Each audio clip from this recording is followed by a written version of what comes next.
Welcome to the Rim Break Rodeo. We hope this video helps. You start by prepping precisely. Weigh resin and hardener on a digital scale because the cure depends on exact ratios. Once done, tape and release your mold to avoid leaks. Make sure to work in a ventilated area and wear nitrile gloves since skin contact alters the pour. Mix small batches first to confirm timing. If you rush, you trap bubbles. Measure slowly, pour slowly, and keep your workspace warm, around 22 degrees C, so the chemistry remains. You now mix thoroughly. Stir with steady, slow motions for the full manufacture time, scraping the cup.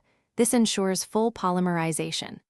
After mixing, let the batch rest and pop bubbles with a heat gun or by using a vacuum chamber if you have one. This reduces cloudiness and voids. When tinting, add dye in small increments because pigments can affect cure speed. Once tinted, test a few milliliters to confirm hardness and color match before committing the entire pour. You pour carefully, pour in thin layers, 1/4 to 1/2 inch, to control heat buildup and pause between layers to allow partial cure. Once poured, cover the mold to block dust and maintain ambient temperature until the full cure time has passed. When demolding, if the surface is tacky, you can either let it post-cure longer at room temperature or place it in a low oven for a short, controlled post-cure.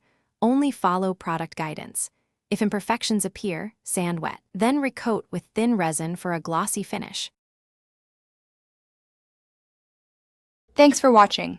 Consider subscribing if we helped you.